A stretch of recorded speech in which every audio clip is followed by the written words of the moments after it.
Have you ever met someone who sits calm while everyone else spirals? The one who gets insulted and somehow doesn't flinch, while everyone else is reacting, venting, or visibly irritated, they remain steady. From the outside, they look calm, even enviable. But psychological calm is often misunderstood.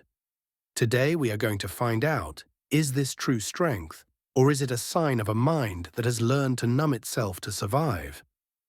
The truth is more complex than you think.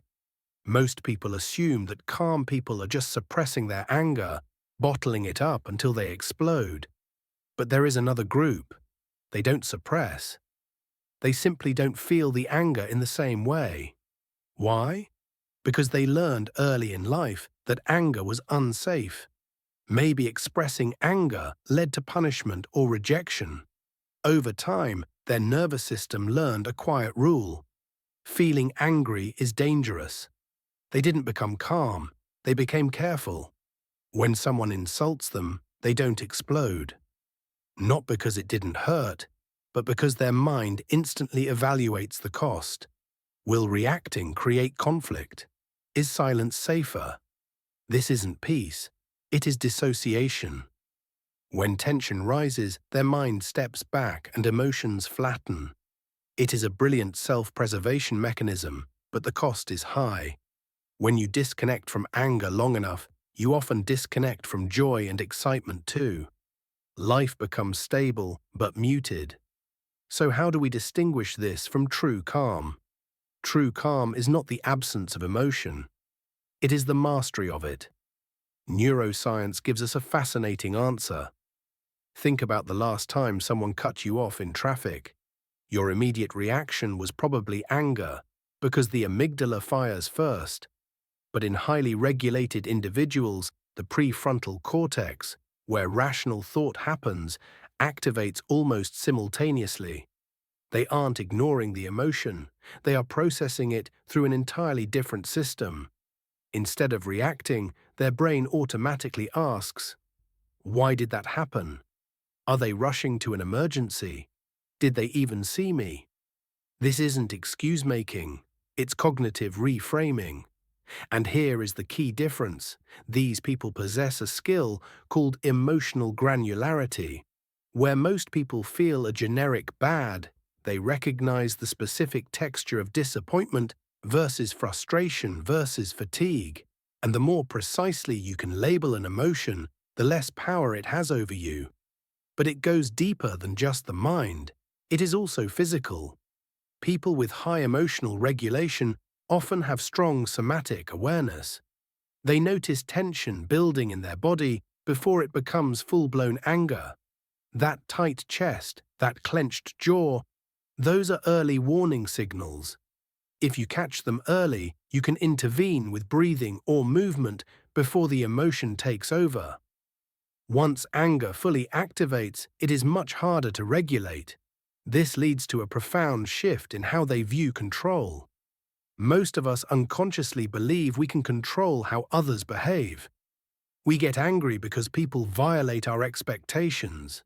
But truly unbothered people have accepted a core Stoic principle, the dichotomy of control.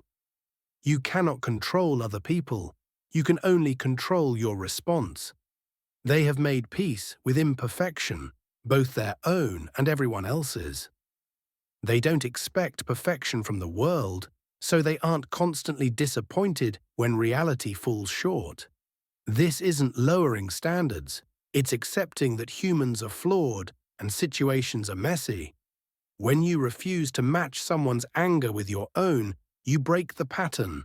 Most arguments require two participants feeding off each other's intensity. Remove one side of that equation and the whole dynamic shifts. This isn't manipulation, it is simply refusing to participate in a cycle that serves no one.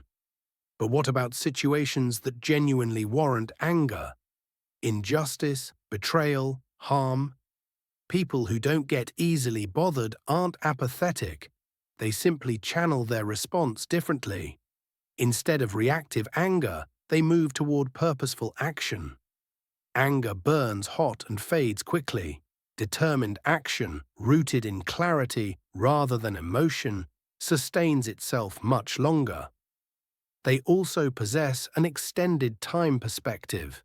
They instinctively ask, will this matter in a week, a month, 5 years?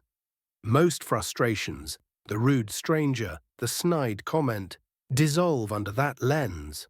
Almost none of it survives the long view. So, is this learnable? Research suggests yes, but it starts with a pause.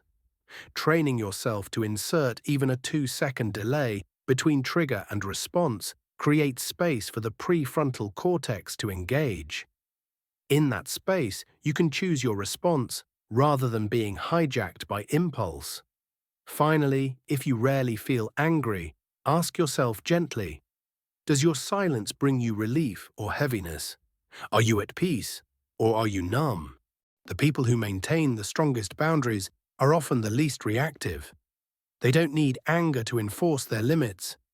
They simply state what is and isn't acceptable, clearly and consistently. Remember, quiet does not always mean peaceful, and calm does not always mean free. Understanding that difference is where real emotional intelligence begins. If this resonated with you, hit like and subscribe, because we dive deep into the psychology that actually explains how your mind works. See you next time.